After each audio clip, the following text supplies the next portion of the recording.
gonna start light and we're gonna work our way up, okay? Number one, I just saw this video going around. I think we should share it because honestly, it sums up my my position on what all is going down right now, okay? If that's what you call them, that we've ever had. They can't stand him. So let's get that straight. And they like me more than just about any of them. And that's based on every single bit of information. As far as Russia and Ukraine, if we had a real beef, if that's what you call Oh, man. It's funny. But it's also deeply sad, man. Like, the meme, 10 out of 10. The existential dread that me analyzing, like, the actual footage inside of me, like, also 10 out of 10. It's just, yeah, it's really like a man, we are so fucked situation. We're really towing the line here, and I do have to point this out because this has been these polling numbers have been going around today, but this is from I believe Puck News here. This is internal polling from Open Labs for the Democratic Party. This is the swing, okay? Like, across the board, Colorado, Minnesota, New Mexico, Virginia, New Hampshire, Wisconsin, Michigan, Pennsylvania, Nevada, like, it's about a 2% drop across the board. You know, this is not good news. You know, I don't really know how to phrase this, but like some states that were like leaning a bit towards Biden are now not leaning towards Biden after this. You know, it's bad. It's bad, guys. 2% doesn't really seem like a whole lot, but it can swing an entire election. Now, granted, we are a long ways out from the general. A lot can happen between then and now, but it's not looking good. It is, in fact, looking quite bad, actually. And, I mean, man, here's another poll from CNN. This is the post-debate polling. Right now, Trump has a +6 lead on Biden. Trump has a +5 lead on Newsom, a +4 lead on Buttigieg, and a +5 lead on Whitmer. The best performing mainstream Democratic candidate right now is astonishingly Kamala Harris, who is only being beaten by Trump by 2%. Like, right now, the K-Hive, okay? The K-Hive is essentially going, our time is at hand, sisters. Our time is now. We rise. We strike. Like, now, like, that's what's happening right now, okay? People are calling on Kamala Harris to step in. You know, people are going around posting this clip in particular. We need you to be Mamala of the country. We need you to be Mamala of the country. I want to die. This makes me want to die. But you know what? I hope she winds up getting the nomination, because right now, she would cook us less than Joe Biden. Okay? Like, man, I know the polling is flawed, but this is right now, Kamala Harris is being propped up as like the hope of the Democratic Party, and Joe Biden hasn't even like withdrawn his candidacy yet. Okay? I mean, like, look at this. This is a paid advertisement by the Biden-Harris campaign. No, Taraji. Now, you know I wouldn't do that, especially not to a fellow bison. The real HU? You know. So what's on your mind? Oh, Madam VP Harris, I'm worried about the election. Women's reproductive rights are on the line. Our Supreme Court is on the line. Our basic freedoms are being tested, Madam VP. I know you've been traveling across the country. What are you hearing? Yeah, girl, I'm out here in these streets. And let me tell you, you're right, Taraji. There is so much at stake in this moment. You are not even out here in these streets in the context of this video. You're sitting at a desk.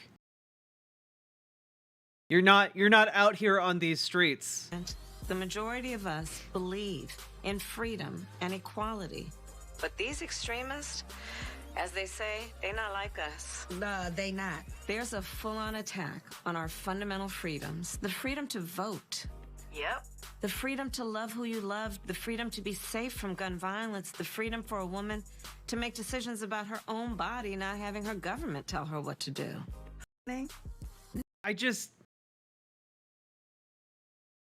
American democracy is collapsing right now under the weight of SCOTUS decisions and like a geriatric, prideful old man who won't withdraw from the race. And like this is what this is honestly. I'm gonna level with you guys. This feels like this feels like a fiddling while Rome burns situation. You know, this feels like a complete abdication of responsibility. Why does literally no one in charge know what to do? Because they're all terrified of power. You know, they all covet power and they all believe that if they are the one who strongly advocates for Biden to step down, they could be the one that is destroyed by the establishment. They are waiting for an opportunity to try and do it in a way that isn't public. But I don't know that that opportunity is going to come, you know? Truthfully, the more airtime Harris gets, the worse she'll poll. I mean, frankly, I think the same with Biden. So, like, you know, which would you rather? And guys, okay, if you were the president of the United States and things were going really poorly for you, okay? You were alienating your progressive base by, you know, continuing to support a genocide. You're frankly falling apart at the seams due to your debate flubs, due to SCOTUS rulings, etc. What's one of the last things you would want to do and prioritize the day after Pride Month is over? Or maybe the day after the first day of not Pride Month.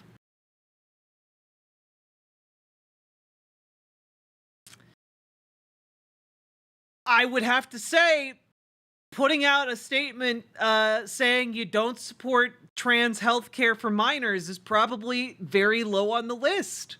And yet here we are. Here we are, courtesy of Aaron in the Morn. Breaking, Biden issues statement opposing trans surgeries for youth and even only mentions mental health care for trans youth, which is often used by anti-trans activists to mean conversion therapy and nothing else. Cool! Thanks, Biden. Thanks, you fuck. I just... Yeah, here we go. Here's Alejandra Caraballo over here, okay? Just... like a month ago, Biden tweeted out to the entire LGBTQI+ community, especially young trans Americans, know that your president and my entire administration have your back. Anyway, here's an article, fast forward to today. White House issues statement opposing gender-affirming surgery for minors.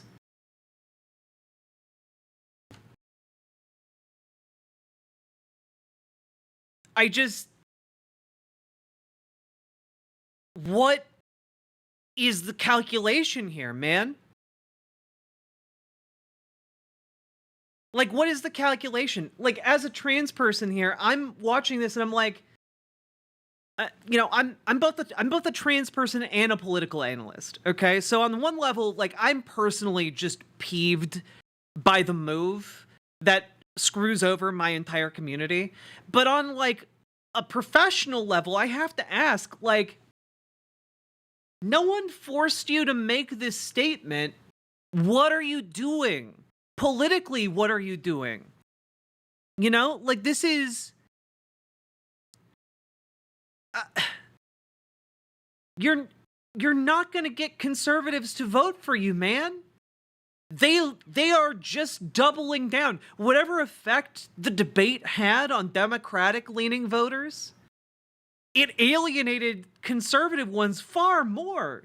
Man, they think you are a vegetable. They think that you are like a literal pedophile, man. Like, what are you doing? Why on earth would you try and appeal to these people? What's the calculation here, Joe?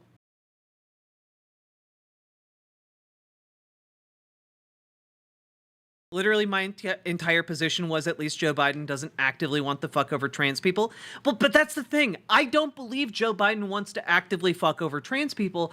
I believe Joe Biden, or someone in his campaign, thinks that this is a savvy political move. And I'm just trying to understand how. Who does this appeal to that would ever consider voting for Biden? You know, like, no one. There aren't, like, people that this polls well with, okay? Conservatives don't even care about this issue. It's just a vehicle for them to mainstream transphobia.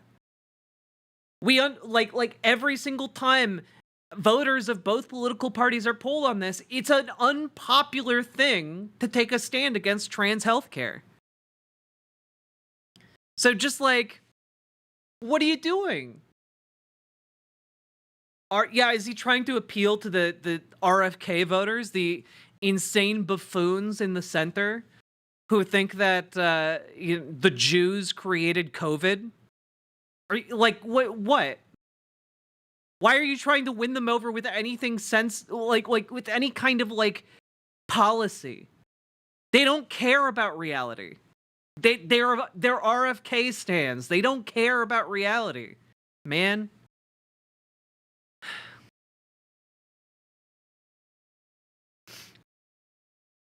So like, and by the way, I don't know what is in the water in the UK. Like, did an American piss in your entire water supply or something and like turn the entire country into TERFs? But like, literally also Keir Starmer is advocating for like laws against trans women in women's bathrooms. So like, what the hell, man? These are our liberals right now. Insanity. Insanity, man. And like, our options are so shitty.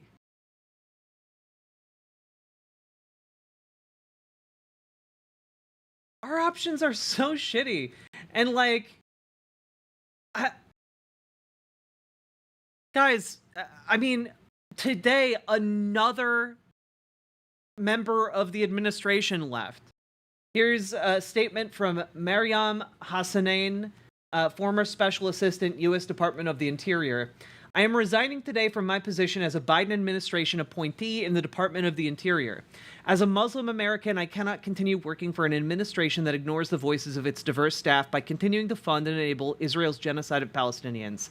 Marginalized communities in our country have long been denied the justice they deserve. I joined the Biden-Harris administration with the belief that my voice and diverse perspective would lend a hand in the pursuit of that justice. However, over the past 9 months of Israel's genocide in Gaza, the administration has chosen to uphold the status quo. instead of listening to the diverse voices of staff urgently demanding freedom and justice for Palestinians. After months of Israel's brutal violence, including the murder of over 37,000 Palestinians and the intentional starvation of millions of Palestinians, the only way I know how to make my voice heard and meaningfully represent my community is to leave. I'm resigning from my appointment at the Department of the Interior effective today. Like, it is a lengthy-ish statement. It's only 2 pages, but, you know, I don't want to just read the entire thing. Here you go. Go read it in its entirety. It is good, I promise. Yeah, also 37,000 is the lowball estimate.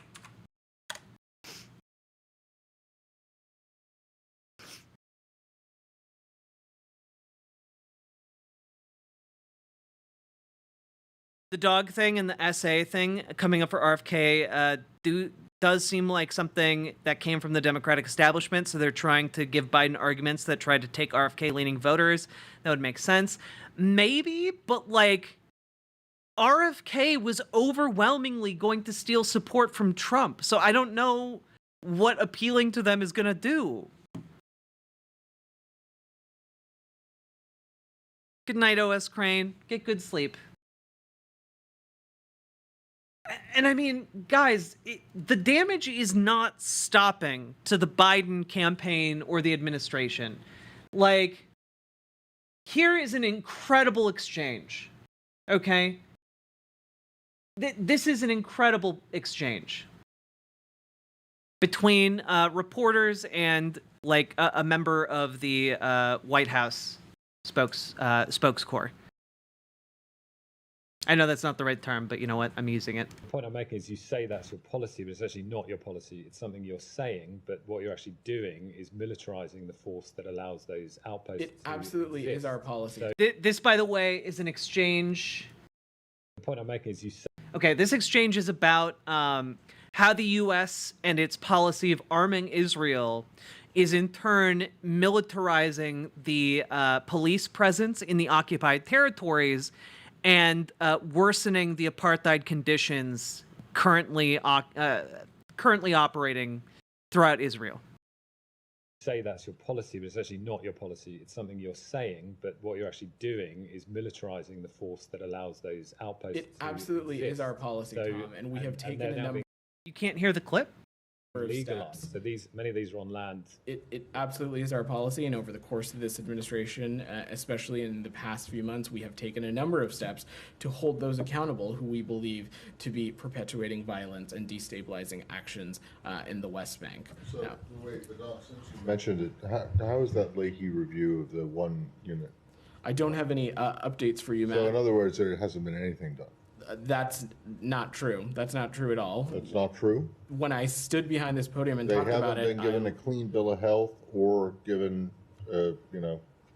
given a that I don't know, particular red unit, notice or that whatever they particular unit, it continues to be under review. But on that same for day, how long has Matt, that been please under don't review now? interrupt me. But That come same on. day, How- same day, I also talked about a number of other units in which, consistent with the memorandum of understanding that we have with Israel, we worked to identify issues and remediate and rectify those. Again, what's really being asked for here is like, oh, well, what are you doing? Oh, it's under review. We're just reviewing. We're waiting for the Israel to finish reviewing. We're the review. Interesting.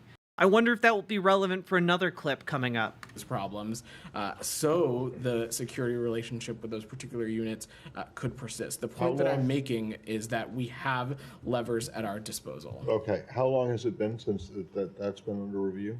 Yeah, It for would- that one unit? It would have been a number of weeks, and I don't have any A updates number of for you. weeks. Well, that could be like 52, that could be 100. It is not 52. I believe No, we I know, last talked but it's about more this. than a month. Sure. I don't have any Definitely more updates than for a you. month. The point that I'm making, Matt, Okay, is that so where's the accountability then? we have a number of tools at our disposal, and you have Mm-hmm. seen this administration utilize them when it comes to Okay, the government what of have Israel. you utilized? What tool have you utilized so far, other than the 2,000-pound bombs, the suspension. We What just else? were talking about how we used Leahy vetting, but beyond that, there But continue you to be didn't other use- processes. You haven't used Leahy vetting. You haven't suspended Because anything. consistent with Leahy vetting is identifying Okay, paths to so- remediation So and rectifying that problem. what other accountability measures have you used other than the one small point that shipment of weapons that has been held up? Matt, what I else said was has that been? there are levers at our disposal, and we have What- spent okay, a what number are of they? times talking about them. The Churg process is an example. The what? Leahy process, the Churg. Yes, Don't act okay, confused. We have yes. talked about No, the no, Churg no, process yes, a number of okay. times. And the here. Leahy process. The Leahy and process. the Leahy process has resulted in what Matt, so far? the point of the Leahy process and consistent And the with. Oh no, that reporter will be welcomed back. He's like an old hand at these White House press briefings. He's basically an institution. Our Process. memorandum What has of understanding. been the result of that so far? Consistent with the memorandum of understanding that we have with Israel, we had worked to rectify and remediate those problems. The point to Tom's question I was answering was that we have tools at our disposal for the responsible use of their security assets. That does And yet they aren't being responsibly used. So what does that tell us? not detract from our long-held belief that settlements and outpost activity are inconsistent with I think international law. I think Vedant, the problem is that And yeah, Alice McGee, I agree. It would be great if like a third party candidate could win, but that would take a restructuring of our like democratic process from like a first past the post voting system to like a ranked choice voting system. That's my position anyway. And RFK Jr., man, like he's been not absolutely not my guy ever since I heard his stance on Israel.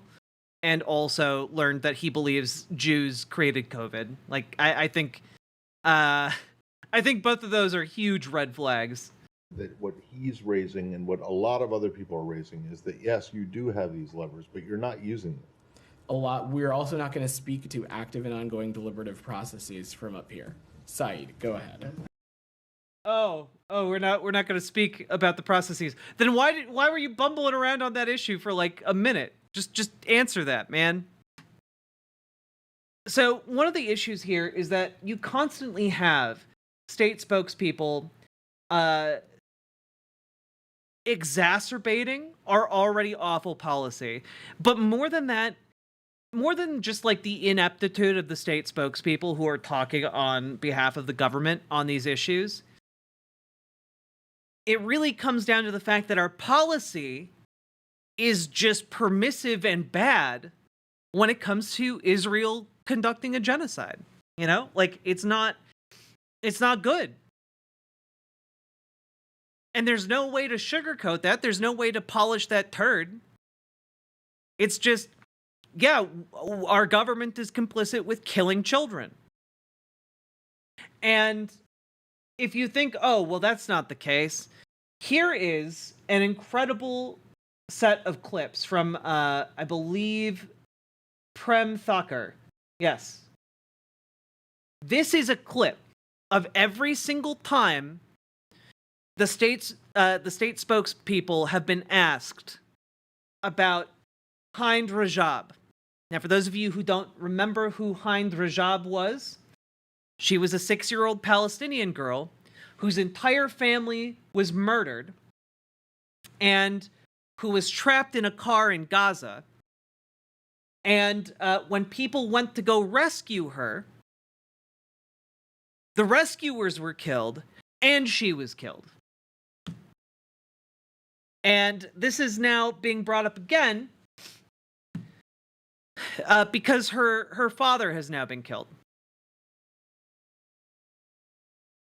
And here is what the United States has done so far to investigate this particular atrocity since February 14th of 2024. It's been over 2 weeks since Israeli forces attacked Hind Rajab's family, killing her aunt, uncle, and cousins, leaving her trapped alone in her vehicle. We heard her pleas to the Red Crescent Society. 2 medics were sent, all to be blown up allegedly by Israeli forces. I wanted to ask about the status of the inquiry into this, just because it seems if the Israeli government, which seemingly does have a pretty sophisticated operation, is prioritizing this, and they don't already know which soldiers to interview, for instance. They have Red Crescent calls, timestamps, the location of the Red Crescent staff to, question and rely on. Plenty of material to figure out who exactly to inquire with and to figure out who to hold accountable. So I want to first ask about the status of this investigation. Sure. So I think that question is appropriately directed to the government of Israel. I will say on behalf of the United States, we have made clear to them that we want that incident to be investigated.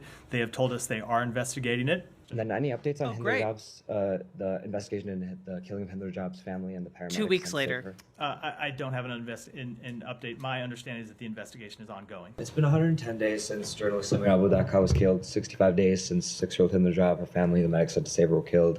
Per Sean and other colleagues' earliest question, today should be Shireen Abu Akleh's birthday, our Palestinian-American colleague, I might add, killed in 2022. So I'm wondering if you have updates on not just the investigations, but actual accountability measures in response to these. And if not, how can this administration's approach of relegating things to months-long investigations while not changing policy, all as thousands more are killed, be a justified approach? Secondly, it's been 101 days now since Hinder Job, her family members, the medics sent to save her, were killed. So first question related to that is there an update on the investigation into that attack? I don't have anyone. I'm happy to go back and get you the latest. Okay. So she's one of 14,000 kids killed. Israeli forces have killed those World Central Kitchen workers. Of course, there's 100 more. President Biden admits Israel has killed civilians with U.S. weapons. How did the U.S. feel comfortable sending Israel $17 billion if we can't get answers to any of this? And how can it justify sending any more weapons at this point? In 128 days now since Hinder Job was killed, the medics sent to save her were killed. Family members, is there an update into this investigation? Let me get you an answer on that and come back to you. Weird how they never seem to get an answer to that and come back to him. It's weird. It's weird how he continues to ask,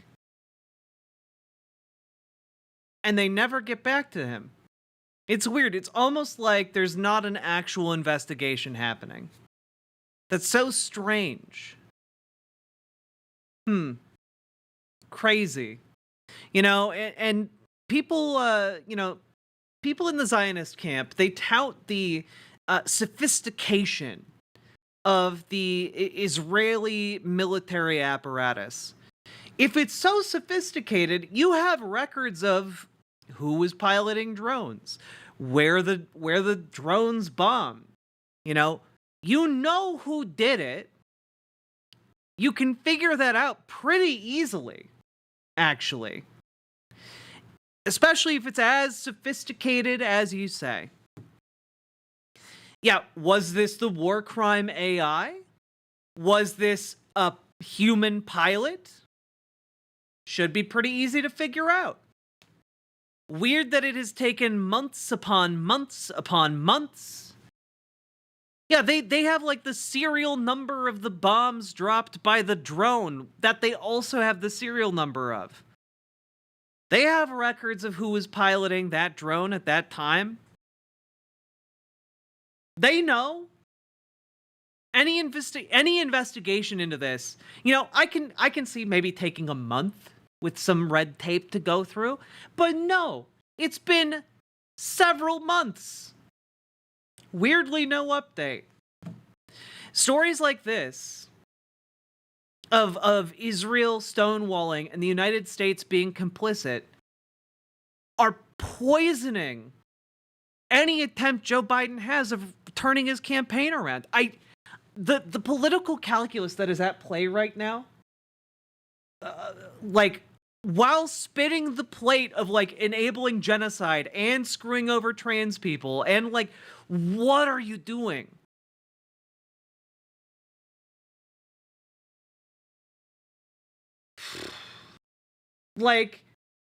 Guys, remember how I went through all of the liberal articles calling for Joe Biden to step down the other day? Last week? They're still getting written, by the way. This is from Vox, admittedly, but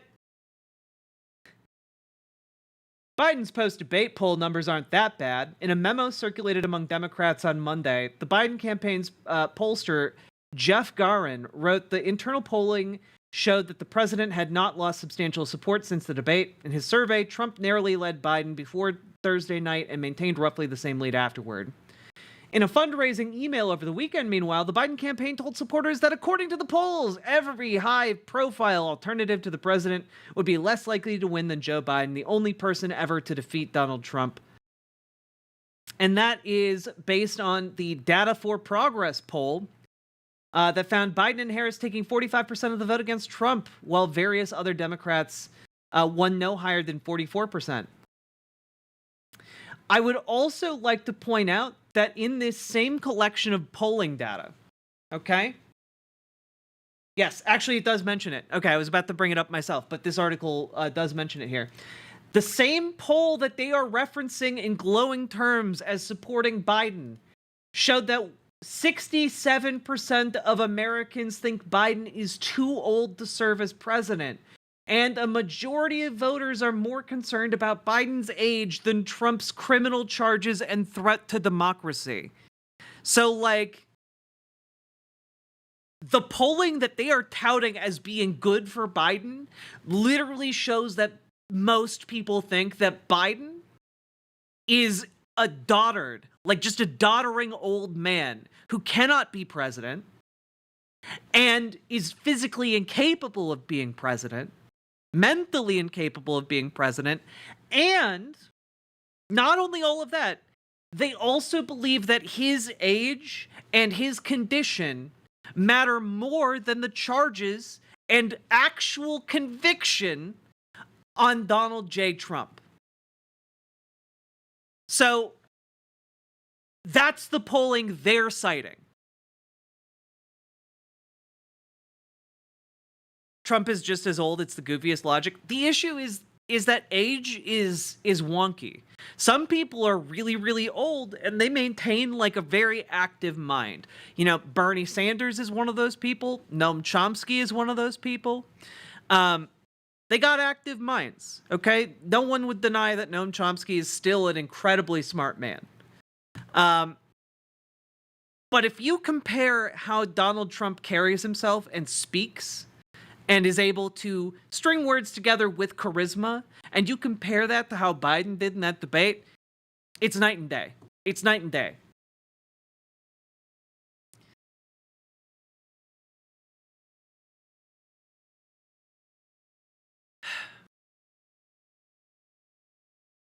So, I don't know. I think that is bad. And also, we need to point out this final point from the polling that they are touting as being good for Biden.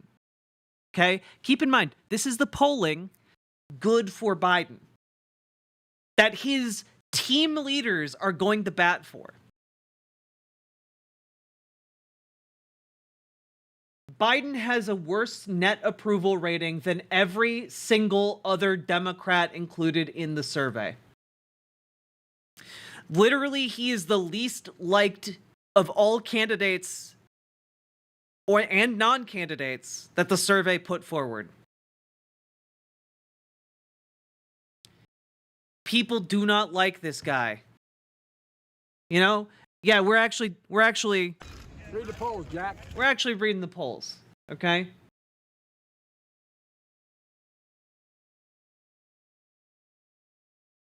And the polls have only gotten worse with time, okay?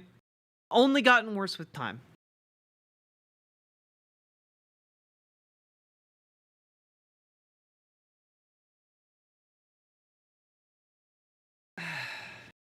It's just, so what's the second point in this article? Elites may have been scandalized by Biden's debate performance, but ordinary voters weren't. Some analysts have argued that the debate will not durably dent Biden's numbers because the general public already believed he was too old to competently serve, which is, by the way, an insane position to have. Did you see the smug Biden campaign email? I have to be honest, you're going to have to be more specific because to me, all of them read very smug.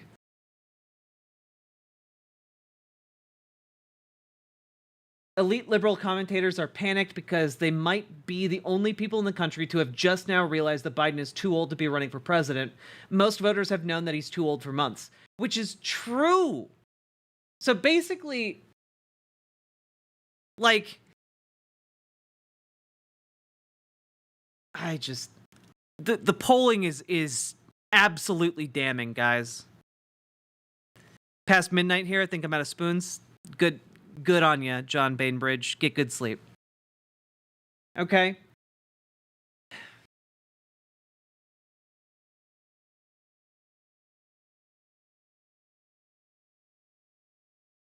In February, 35% of registered voters believed that Biden had the mental and cognitive ability to serve as president.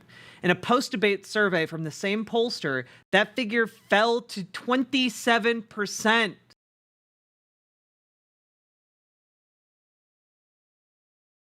Only 1 in 4 people in America believe that Joe Biden has the mental acuity to serve as president of the United States. Like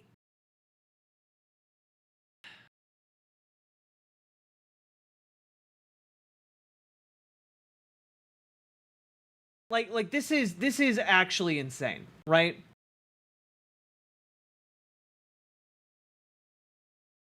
Absolutely stunning. The campaign is telling all the Democrats who, 1, care the most about beating Trump, and 2, have the firmest connection to reality to fuck off. We're talking about millions of donors, volunteers, and activists, the people you need to win. It's madness. This is crazy. Hey, Aaron, if you're like me, you're getting lots of texts or calls from folks about the state of the race after Thursday. Maybe it was your panicked aunt, your MAGA uncle, or some self-important podcasters. Why is podcaster capitalized? Anyway, it's a tough position to be in, so I thought it might be helpful to send you a few responses. 6, the bedwetting brigade is calling for Joe Biden to drop out. That is the best possible way for Donald Trump to win and for us to lose. From this self-important podcaster over here, I'm just saying this is incredibly desperate. I mean, it just reeks of desperation, guys. I don't know how you can continue to fuck this up this badly. You know? The wetting brigade? Bedwetting? Yeah. Like people who piss the bed? Yeah. It's okay, Ukrainian. You get some rest, okay? I did preface this stream by saying it was gonna be a rough one. Apologies. Why are they going anti-youth? Because their guy is 100 million years old. That's why.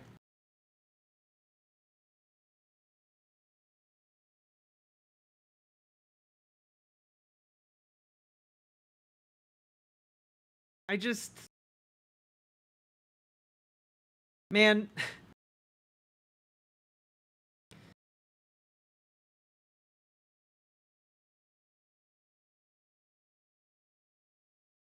What's number 3? Kamala is even more unpopular. By the way, this isn't true anymore.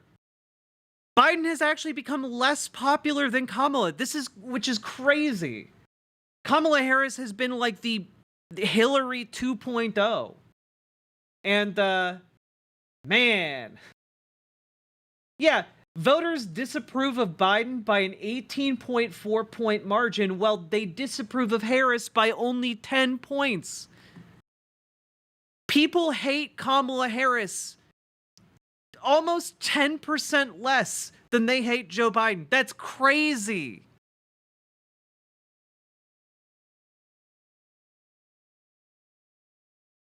Biden stepping down would be undemocratic.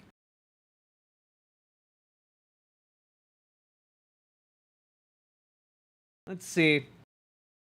Throughout 2022 and 2023, polls repeatedly showed around 2/3 of Democratic voters wanted a nominee other than Joe Biden. In at least one post-debate survey, more Democratic voters supported Biden dropping out than opposed him doing so, even this late in the game. These polls represent the views of a much larger body of Democrats than the small minority who turned out for uncompetitive primary elections this year. Of course, were the Democratic Party to somehow rewrite the rules of his nominating procedures to oust Biden, that would violate democratic principles, but no one is suggesting anything like that. The decision is ultimately Biden's alone. If he wants to base that decision on what's best for democracy, however, then he must do whatever would give his party the best chance of keeping an authoritarian demagogue out of power, which is 100% correct. That's 100% correct. Okay? Like, if he pulled himself out due to public pressure, that is actually not anti-democratic. At all. At all. Someone pulling out of the race for medical reasons would not be seen as anti-democracy. Like if Joe Biden had a stroke and like couldn't talk, and would anyone say it's undemocratic of him to pull out? No. No, of course not. It's a decision he's making because he can't do the job. And you know what? Frankly, even if he can do the job, which I have severe doubts about at this point, even if he can do the job, it might still be the best move to pull out of the race because of the, I mean, completely solidified perception of him being too old for this job. The public perception is also real. And very, very, very relevant for winning an election.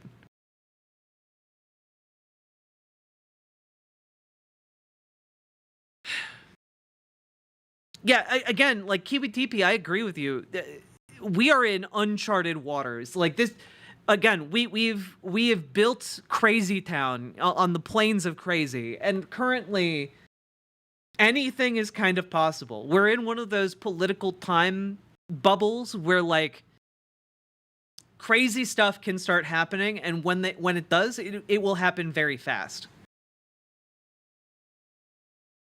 Wasn't there already a dead president? The country was basically run by his wife. You're gonna need to be more specific. That's happened a few times. If he drops, who would be the nominee? Probably Kamala Harris. It's also a 4-year term. If he's only a little shaky now, he's not getting any younger. True.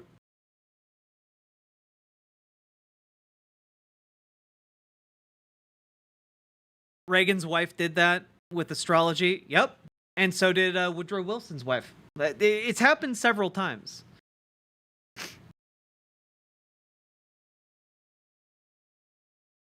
Okay, number 5 here. Biden's exit would lead to chaos.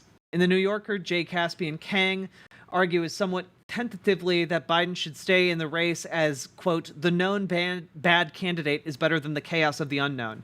Literally just restating the devil you know is better than the devil you don't, but okay. He notes that Biden's exit could lead to a potentially toxic battle for the candidacy at a disorderly Democratic convention, which I would like to note, the Democratic convention is also part of our democratic process. And if there is a chaotic battle for the presidency, presidential nomination, that's part of the democratic process. We've included that ability at the Democratic convention. The convention is kind of a place for that to happen. Except we know both devils. That's true. Hey, Prince Seal, how you doing? Would Hakeem Jeffries be able to? I don't think Hakeem Jeffries would be able to step in, no. Not really a mechanism there.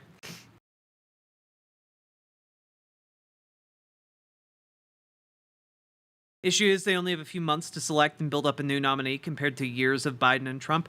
I think you can do it. Frankly, I think we could do it.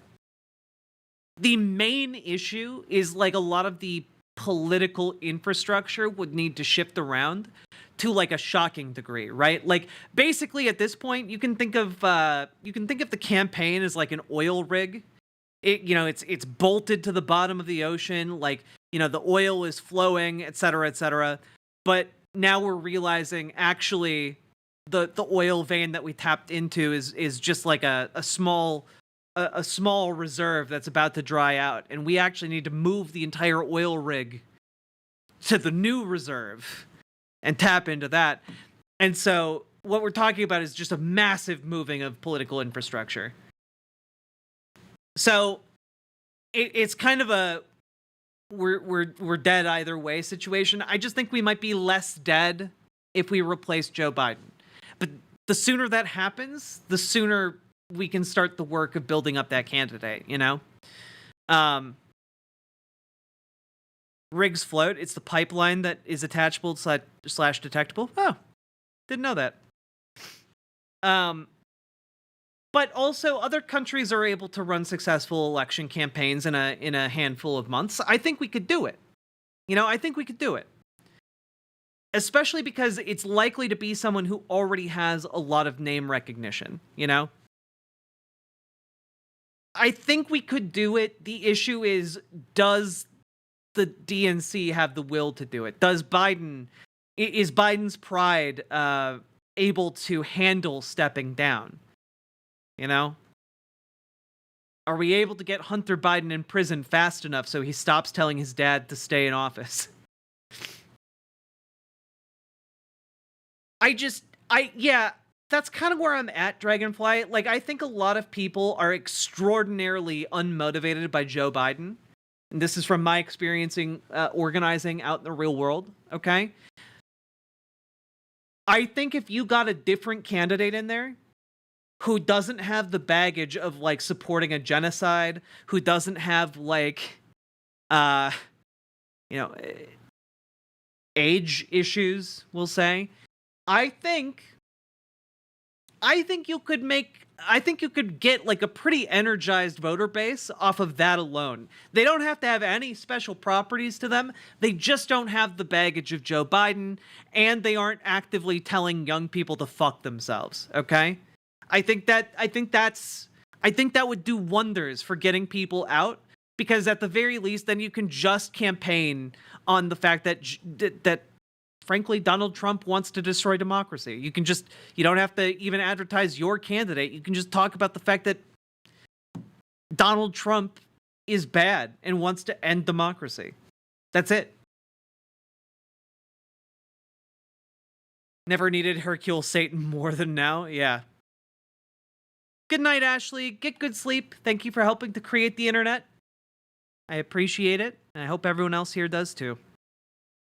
Too dangerous to risk it. Wait a month? I mean, we'll see.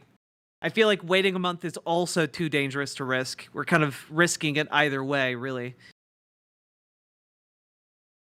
But I will say one thing, and this is pretty interesting to me, okay? Here's a clip from CNN where Brian Stelter says something actually surprisingly insightful here. And this raises a question about whether he can. In other words, if he could do that, he would do that by now. Today, it's Tuesday. The debate's almost a week ago at this point. Everyone understands he was at fundraisers over the weekend. He was hanging out with his family at Camp David. But in the middle of a crisis, a president usually takes action in a crisis. He's right now in a political crisis of his own making, and he's not taking that action. And this raises a question about whether he can. Yeah. I think the way the Biden campaign has reacted to this has been extremely weird. Not to like conspiracy post or anything, but the fact that Joe Biden isn't really he's not really responding to the Supreme Court's decisions that got handed down like the last several days. He did do a short press conference on one of them like yesterday or a few days ago. Can't remember which. But like otherwise he's acting like nothing's wrong at all. It's very bizarre. That's not how most politicians react to crisis. And I also just wanted to point out, is it here?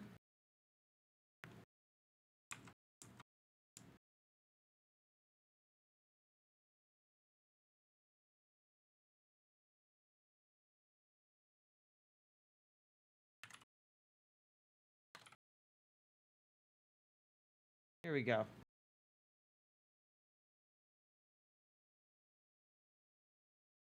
I mean, guys, this is from today. Freaking the fuck out. Turmoil in the White House over Biden. This is from Axios. Officials on President Biden's White House and campaign staffs say they're feeling rage, sadness, frustration, and resolve over his debate performance and his team's response to it, more than a dozen White House and campaign aides told Axios. A dozen people inside the White House we're almost a week out here, guys. They're still feeling this way. The vibes are off for sure, but like it does seem like if the president could allay the fears of people, you know, he would do so in a press conference. But if his own staffers are afraid and upset and scared, like, you would think at least internally he would address that.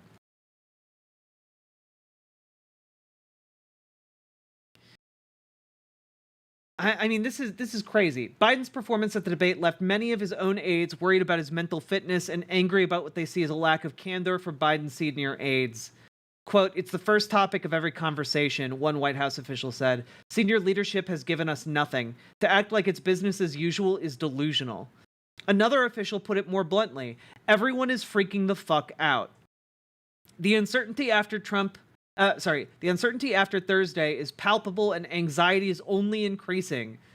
People are looking for leadership and direction that they were told to trust and hope was there, but aren't yet feeling in what is now clearly a defining moment for this presidency. I mean, one long-term Biden aide told Axios, Davos Dems love to hedge their bets against us and get hysterical like they did in 2019. And just like after 2020, they will come back with their DNC convention lanyards in their hands, begging for Christmas party invitations and then for a +1. Again, these are...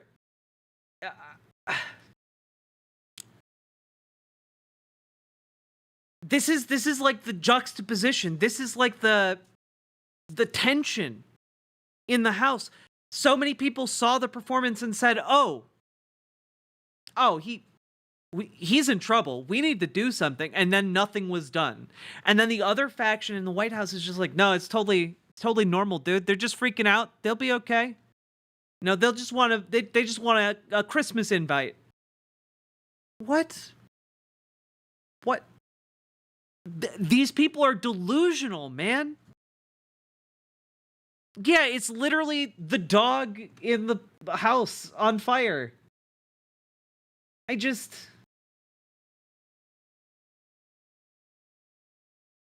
Yeah, one Biden confidant told Axios, "For everyone who really cares about the Biden and his legacy, the debate was just painful to watch." "It's dark," said another official involved in the campaign. "It feels like there is zero leadership or information. People are being told to keep their heads down and keep working, but they're not seeing the president or being given any reason why they should have faith in him." I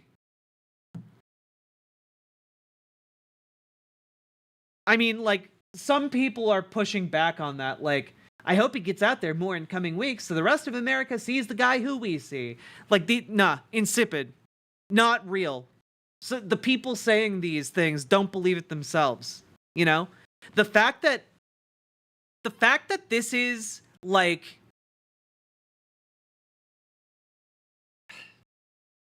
the fact that this is the state of their internal world that they're working on is insane to me.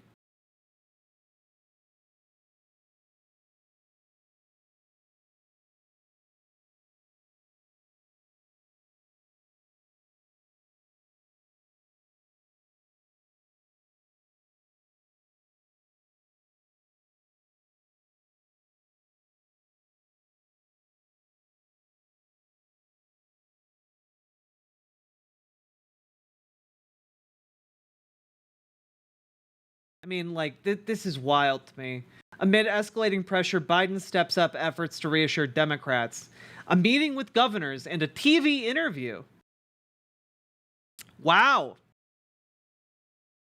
A whole TV interview and a meeting with governors. Crazy.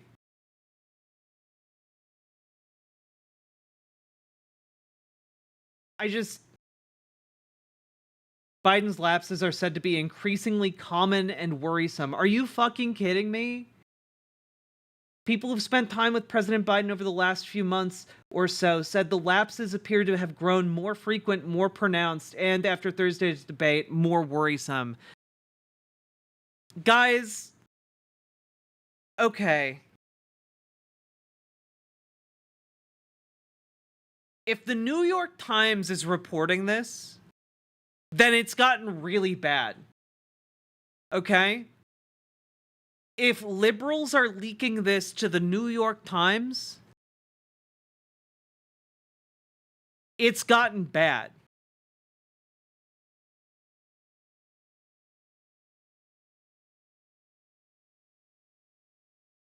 Really hoping he uses the interview as a chance to tell them he's stepping down. Yeah, honestly, best case scenario, best case read of this situation is he's having a meeting with the governors to basically have a discussion about handing over the reins to his campaign. That's a best case scenario, and then he goes on to the interview to step down. Best case scenario. I don't think he's going to do that.